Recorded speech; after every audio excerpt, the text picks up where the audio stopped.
Teania Solium infestation in Tanzania. Overview of the case study. The case study was a continuation of a study conducted in Tanzania by a group of researchers in 2017. The study evaluated the consistency of the health knowledge as well as analyzed whether the knowledge was put into practice by the 79 health and agricultural professionals. The consistency of the knowledge is relevant because every health education aims at consistency of the knowledge as well as the consistency of the behavioral change.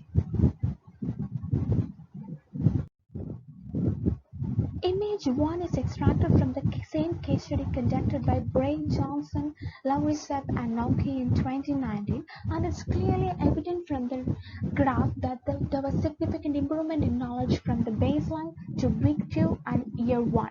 However, the consistency has slightly decreased from the week 2 to the year 1, means that some of the 79 healthcare professionals, out of the 79 healthcare professionals, some of them lost the consistency.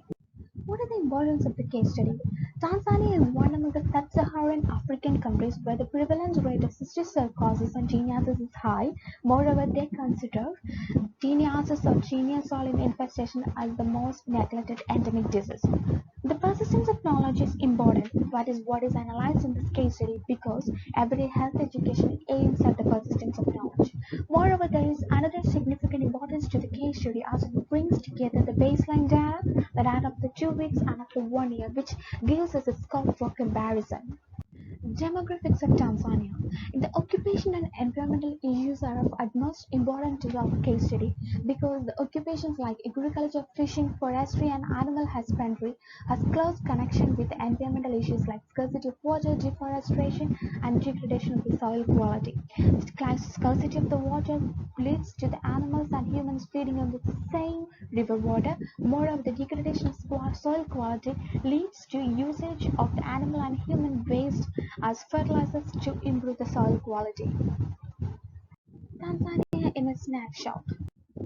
Teania Solium is a parasite with humans as a definitive host, inoculated in the body through fecal oral route, with the most common and most serious consequences is neurocysticercosis. The life cycle. The vicious worm program. Seeing that the prevalence and the incidence rate of teniasis and cysticercosis is high in the sub-Saharan African groups, as well as the Latin American countries and the South and Southeast Asia, the researchers in the Copenhagen introduced the vicious worm program, which is a computer-based health education program in 2014, with the main aim of creating awareness among the people for analyzing the risk factors, early diagnosis and treatment of cysticercosis and teniasis. The main objectives of the vicious worm program is leveled in village level, town level, city level. At the village level, they aim at the lay people, that is farmers, agriculture people and so on. At the town level, they aim at the professionals for the early diagnosis and treatment, and at the city level, the stakeholders and decision makers for introduction of the or implementation of the new policies that aim at the production of the safe pork and food. The image 4 shows the objective at the town level, objective at city level. Health impact assessment. It is a framework that gives a scope for analyzing the program, project or policy, in our case the vicious worm program. This includes 5 steps, which is screening, scoping, appraisal, reporting and monitoring. Screening is the primary step which analyzes whether HIA is required in the vicious worm program on the basis of the health implications of vicious worm program. The health implications include the reduction in the incidence and prevalence rate of teniasis and cysticercosis, making the healthcare professionals easily diagnose and treat these diseases, making the common population aware of the risk factors and reduce the risk factors, from the policy level secure the safe pork, and so on. In a snapshot, scoping includes the identification of health issues as well as the social, physical, personal determinants. Primary health issues include teniasis, cysticercosis with associated seizures, which is also called as neurocysticercosis, and other symptoms like headache, constipation, and diarrhea. The social and physical determinants, the social and physical Environmental determinants are usually interrelated. That include lack of transportation, poor housing quality, lack of safe drinking water, usage of pig and human waste as fertilizers, lack of medical facility, and so on. How they are interrelated. Take an instance.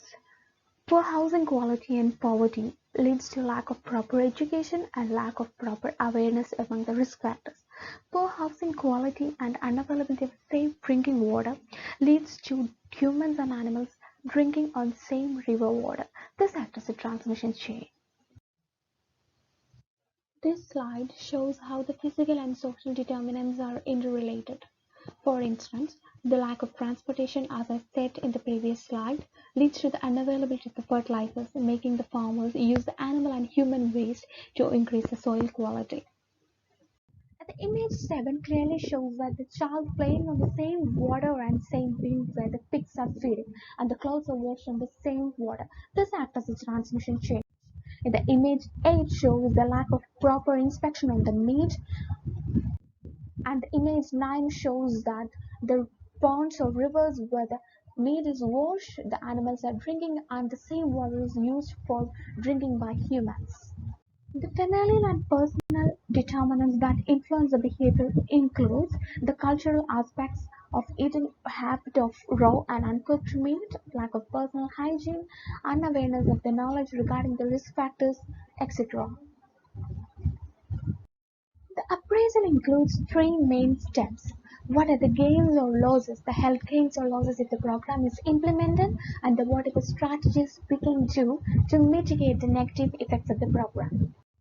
At the village level, the Visheswam program succeeded in creating short-term and long-term health awareness. Moreover, they helped in the reduction of the human and animal waste usage as fertilizers.